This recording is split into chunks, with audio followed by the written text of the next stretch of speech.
La entrevista en A Primera Hora. Analizamos los hechos del momento junto a sus protagonistas. 8 de la mañana con 8 minutos, estamos ya en la recta final de A Primera Hora y es el momento de hablar sobre cuál es la situación que están pasando los ciudadanos que no han podido pagar los créditos educativos, el drama de los afectados por este tema, porque a escala nacional hay más de 9,000 jóvenes y sus familias que accedieron a este tipo de créditos y que no han podido pagar los montos. A esto se suma intereses y terminan siendo cuotas impagables. Para hablar sobre este drama, vamos a hacer contacto ya con Carlos Jaramillo. Él es presidente del colectivo de afectados por los créditos educativos. ¿Cómo está? Bienvenido, Carlos. Buenos días.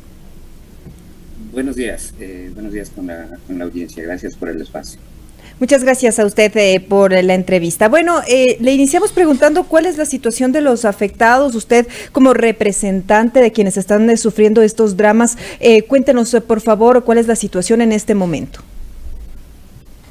Buenos días. Efectivamente, el drama ya lo llevamos más de 2 años, mi estimada Silra.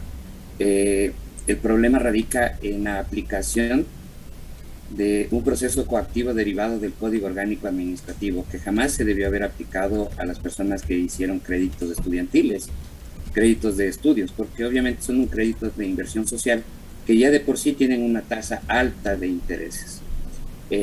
Nosotros hemos estado ya 2 años, por más de 2 años luchando, y hoy en día vemos con pesar de que la situación sigue igual.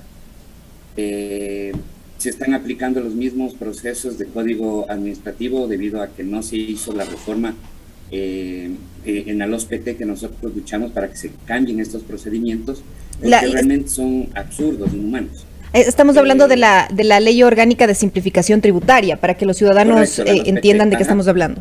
Continúe. Cuando nosotros luchamos para conseguir esta ley, fuimos muy claros con la Asamblea, que cualquier esfuerzo no iba a servir de nada si no se hacían las modificaciones a los artículos 275, 276 y 277 del Código Orgánico Administrativo. Pues, mire, tanta lucha, ¿para qué? Para nada, porque finalmente justamente eso, no se aplicó, no se modificó. Y hoy en día la gente sigue viviendo la pesadilla que nosotros vivimos hace 2 años. Me gustaría un poco que nos cuente su situación. ¿Cuál es la realidad que usted está viviendo en su caso particular? ¿Qué es lo que pasó, para que nos comente un poco su experiencia? Bueno, no me gusta hablar mucho del caso puntual porque nosotros vamos a la generalidad, porque mi caso, que es el de mi hijo, es de la generalidad, por decirlo así. Hay malos procesos al momento de gestión de cobro, ¿sí? Hay malos procesos al momento de gestión de cobro, malas notificaciones, y simplemente a los chicos les orillan a tener que cumplir un proceso coactivo que consiste en pagar el 20% del valor total de su deuda, y les ponen impedimento laboral, reportados a la central de riesgos, o sea, anulados totalmente, y encima más, si no pagas, simplemente el proceso sigue ahí estancado y no tienes ninguna otra alternativa. Entonces, en el caso puntual de mi hijo, ya aplicamos a la LOSPT para poder salir de esta deuda que no era justo de la manera en que él cayó en el proceso de coactiva, porque él estuvo pagando y tenía dinero en el banco, pero nunca le debitaron y le pasaron la cartera directamente al IFTH en ese entonces. ¿Con cuánto estaba endeudado su hijo? ¿Perdón? ¿Cuál era la deuda de su hijo? ¿Con cuánto se endeudó para poder estudiar?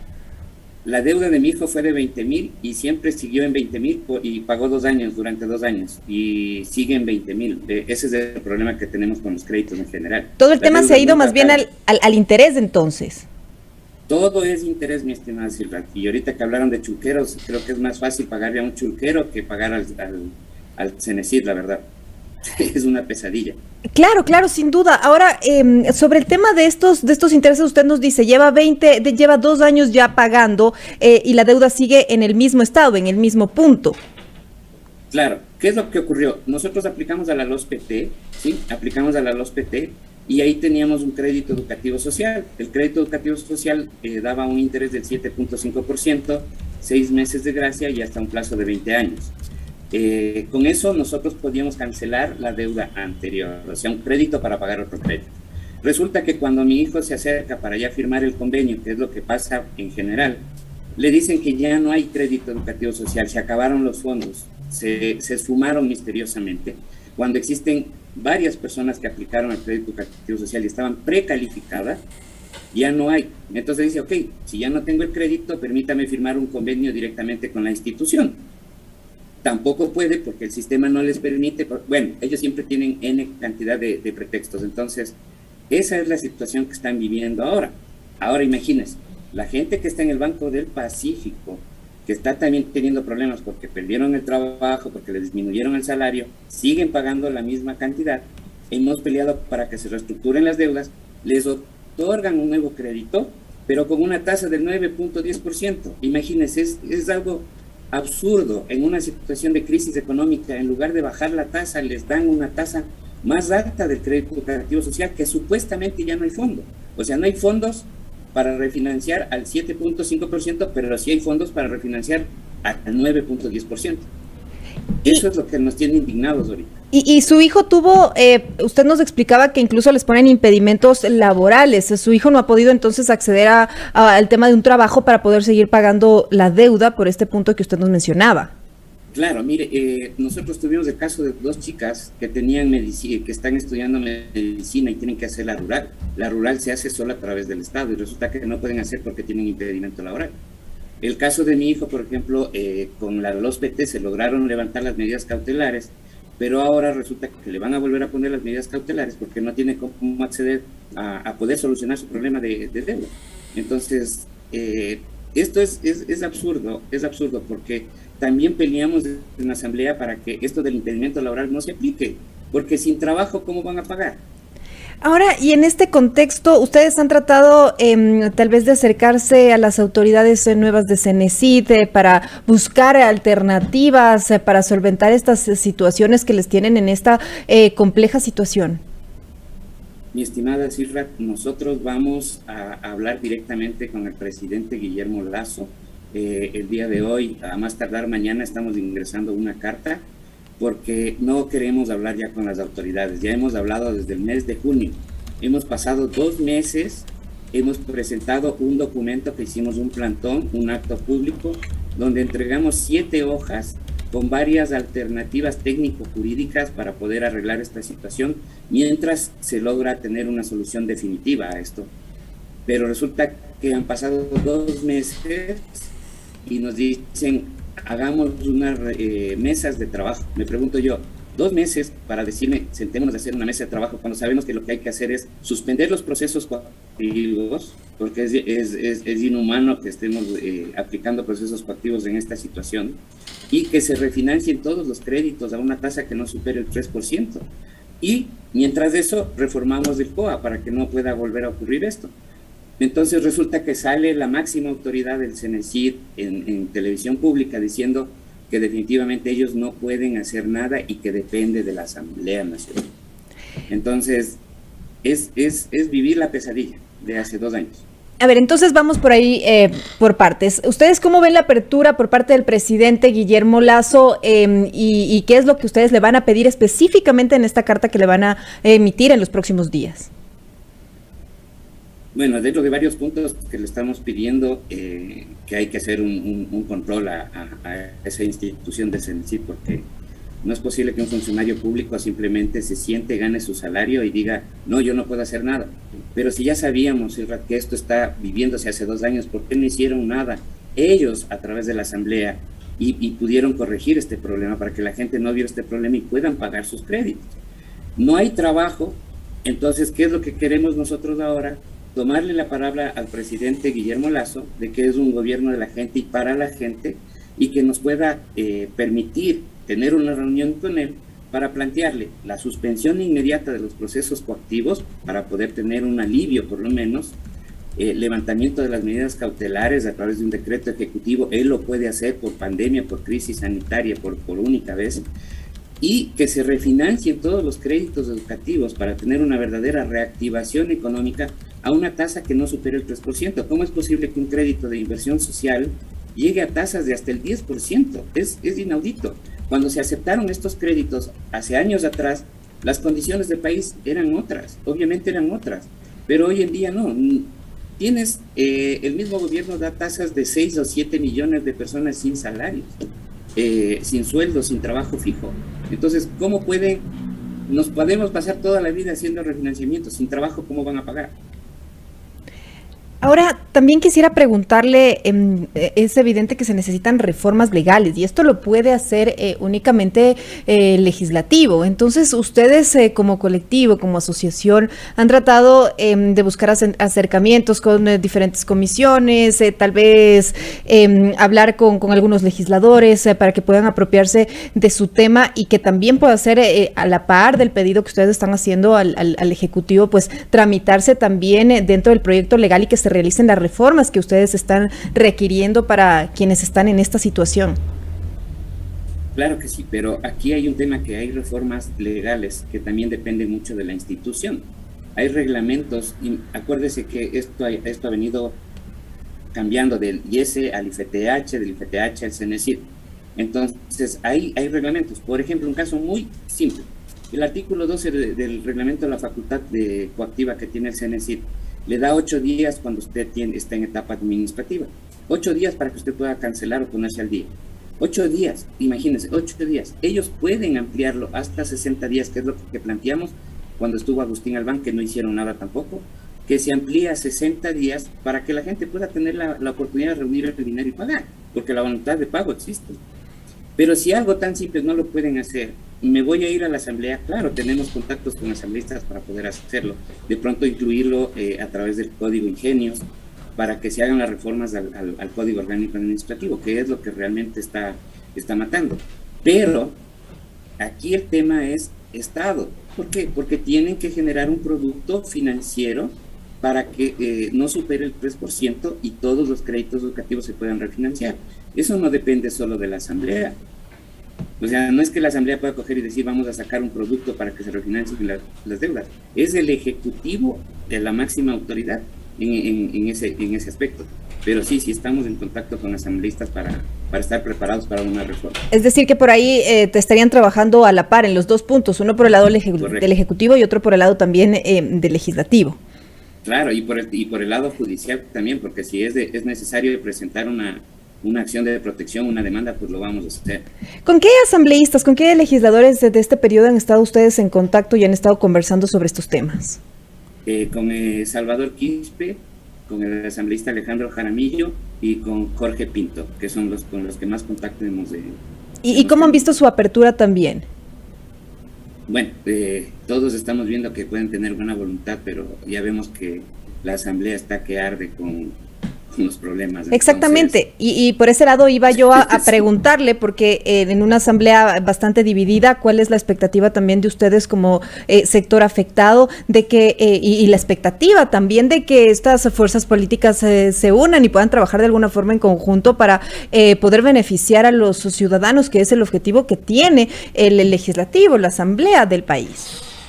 Claro, nosotros tenemos algo que nos motiva a seguir adelante, que es la confianza y la fe de que esto pueda salir, porque es una injusticia lo que estamos viviendo.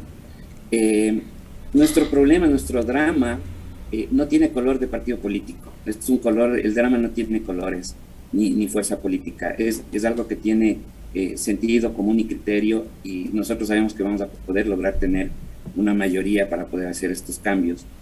Como le digo, ya hemos hecho algunos acercamientos. Pavel Muñoz también conoce del tema.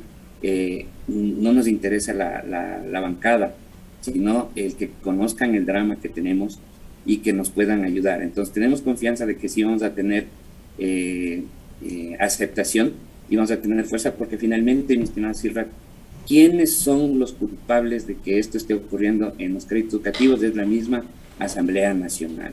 Porque cuando aprobaron el Código Orgánico Administrativo e incluyeron este proceso inhumano para nosotros de coactivas, no debieron habernos metido en el mismo saco, porque los muchachos están estudiando, hicieron un crédito para adquirir conocimiento, aportar al país, un crédito de inversión social. Y si yo no puedo pagar, imagínense, cuotas de $200, ¿cómo me exigen firmar un convenio para pagar cuotas de $1,000? Es algo que no cabe en la cabeza, es algo de... Claro, sin duda. En realidad lo que usted me cuenta es realmente un drama totalmente. La falta de empleo, aparte en un país donde no hay trabajo, donde la crisis económica está campea, donde la pandemia ha sido también pues de las que más ha generado las afectaciones en los últimos ya casi de dos años, ¿no? Ya estamos en marzo, serían 2 años. Entonces, claro, es realmente un drama el que se está viviendo. Por ahí también quisiera preguntarle, estamos dialogando con Carlos Jaramillo, el presidente del colectivo de afectados por los créditos educativos.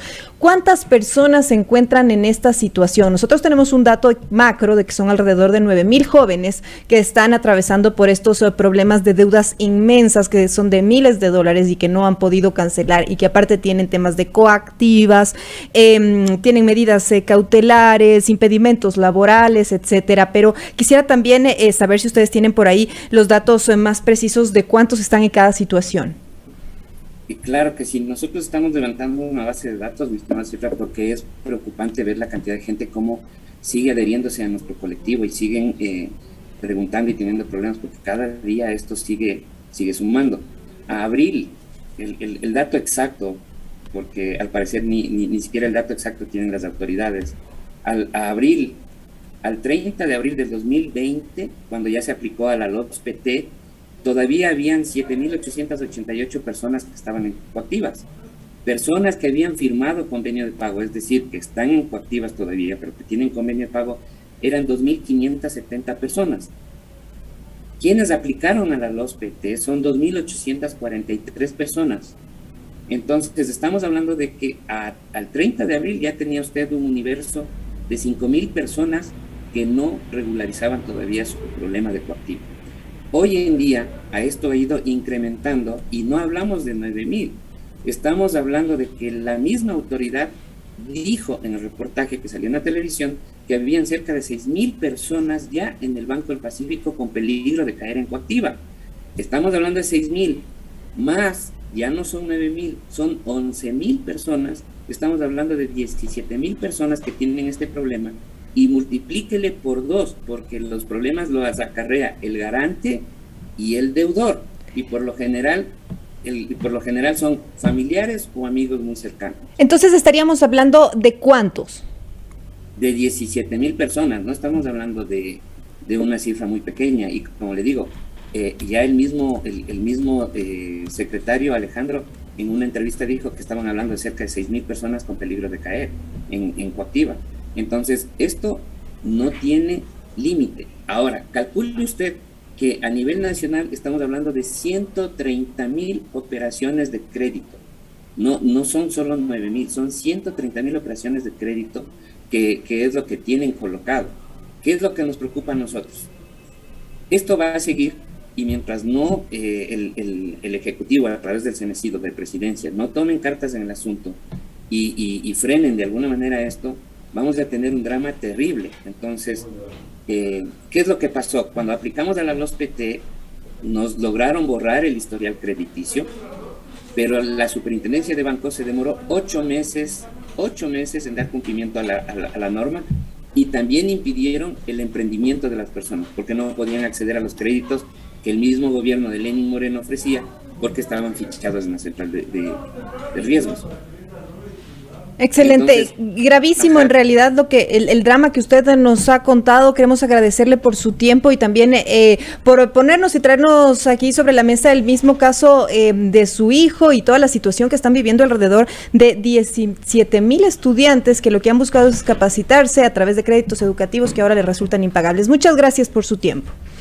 Gracias a ustedes, que estén bien, un buen día. Muchas gracias. Estábamos dialogando con Carlos Jaramillo, presidente del colectivo de afectados por los créditos educativos. Ellos tienen pedidos muy claros, la suspensión de coactivas, el levantamiento de medidas cautelares. Ellos piden que sean mediante decreto ejecutivo. Además, esperan que se refinancien los créditos educativos a tasas que no vayan a superar el de 3%. Nos ha explicado pues que los muchachos, los jóvenes que han optado por estos créditos y que ahora se se encuentran en estos graves problemas, lo que han hecho es pagar intereses, les han caído las coactivas, aparte tienen impedimentos laborales precisamente por todos estos problemas económicos, por la deuda que se les genera, por ello no pueden seguir trabajando. Es realmente un drama y lo que han señalado es que están trabajando a la par con pedidos con el Ejecutivo, le van a remitir una carta al presidente Guillermo Lasso, están también trabajando con algunos legisladores de las diferentes bancadas en la Asamblea Nacional para los temas de reformas en el legislativo, y también en el ámbito judicial plantearían establecer incluso acciones de protección. Son las 8 de la mañana con 28 minutos en la primera hora.